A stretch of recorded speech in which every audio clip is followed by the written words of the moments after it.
So you live pretty close to the synagogue? I live not even 50 feet. It's right outside my house. Literally right across the street. Were you home today when this happened? What actually happened was I left my house at around 8:40 because today was supposed to be our championship game for the City League. So I left, and shortly after I get a text from my mom saying there's an active shooter right outside our house. The police came into our house. They're setting up sniper posts. We're all locked in the basement. When I saw the text, my heart sunk immediately. Especially because I wasn't sure what was happening at the time. I wasn't sure what was happening to my family. But first and foremost, I told my head coach, and we made the executive decision to lock everybody in the locker room because my house is on the same street as the school. At the time, I kind of had my fight or flight instincts on. I wasn't really thinking a whole lot. I was just acting, getting everybody safe, like trying to call my mom back, making sure everything's okay, But she wasn't picking up for the longest time, and so I got worried. Like my sister, my brother, and my dad all weren't picking up, so I got pretty nervous. How long of a period was that? Like that you didn't hear from? I would say about an hour. It was heartbreaking to say the least. I didn't know what was going on.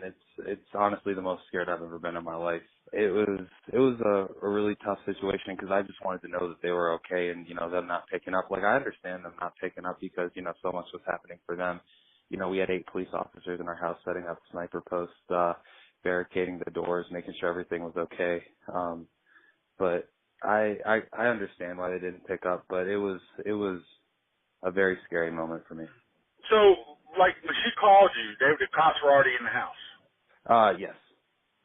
Did they tell you did they hear gunshots or did the cops just come crashing into the house or? Yeah, the cops came crashing into the house. My mom actually heard gunshots. Then the cops came crashing into the house. The cops didn't tell my parents what were going on. They just directed them to lock themselves in the basement. So for the longest time, they didn't know what was going on either. But once things started to calm down a little bit, the shooter was still active. But they got the information from the cops and were able to come up from the basement, which honestly was. I would have preferred them to stay in the basement because there was a gun brawl that was happening outside my porch, and my little brother actually witnessed the death of some people getting shot. How's he handling it? He was, I would describe it as, he can't fully comprehend what he witnessed, so he wasn't fully aware of the gravity, but it's starting to sink in with him, slowly and slowly as the day goes on. But my parents talked to him. He seemed almost a little numb at the moment. Like what's going on. It's. Do you know how long they were in the basement? I believe 3 to 4 hours. At school, we were locked in the locker room for an hour, and then the buses came and they took us to the game. It was a very scary bus ride over there because I still hadn't gotten in full contact with my parents. So it was about an hour. Everybody was locked up in the locker room. We went to the game. We found out it was canceled. We went home. On the bus ride home is when I got in full contact with my parents, and so they assured me that everything was, going to be fine. Me and my friend were actually listening to police scanners at the time, so we heard the criminal, say, all Jews must die. And so we heard him say that on the police scanners. And it was just really tough. I actually didn't get to fully go home until an hour ago because I wasn't allowed because my streets are still all closed down. I had to park a couple streets over and then walk to my house. But I just stayed with my friend, Justin. He took me out to lunch, helping me feel better, because it was just a scary situation. Have you ever had any interactions with any of the people there that go to the synagogue? Yeah, I actually have a lot of friends who belong to the synagogue.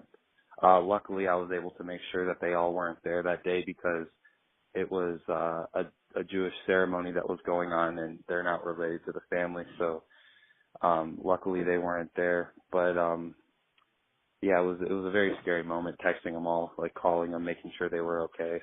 How would you describe the synagogue itself? Just like, is there stuff going on daily and Yeah.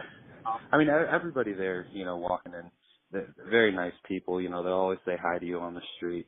If it's, a Jewish holiday, they all go, everybody gets to say hi to each other. It was very happy people, gathered together by their religion. Very, very nice people. what's the scene like there tonight? What's the feeling like there tonight? A lot of news reporters are there from numerous newspapers, anywhere from CNN was at our house to the Pittsburgh Post-Gazette to the New York Times. Everybody was all there. It's definitely barricaded all entrances to where the synagogue is. All those streets, they're all blocked off. Cop cars everywhere. The SWAT team was still there last time I checked. A lot of ambulances and FBI showed up, and they're just clearing out, the synagogue, still doing their investigation. It's obviously a very crushing moment for the community, especially for Squirrel Hill, the most Jewish neighborhood in all of Pittsburgh and all of Pennsylvania, actually. But all the people are gathered up the street right now for a candlelight vigil, to celebrate the lives and, acknowledge the tragedy that happened today. So it's good to see the community come together. I'm proud to be from a community that can come together like this in, times of need. Yeah, for the longest time, Pittsburgh has been acknowledged as like a safe city, a very welcoming place to all religions and races, especially Squirrel Hill to be as diverse as it is, a mainly Jewish neighborhood. But I feel like they feel like it's definitely an attack on their culture, and from what I was getting from them, they seem almost terrified.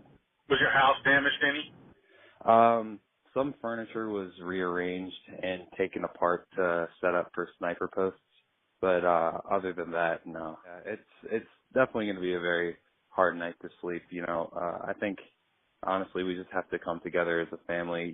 Acknowledge that stuff like this. It's definitely an issue. It's a tragedy, but the only way we're going to get through this is coming together as a family, a community, staying strong, and keep pushing on and just pray for people, who lost their lives, the families affected by this, and, just pray that we can stop massacres like this in the future.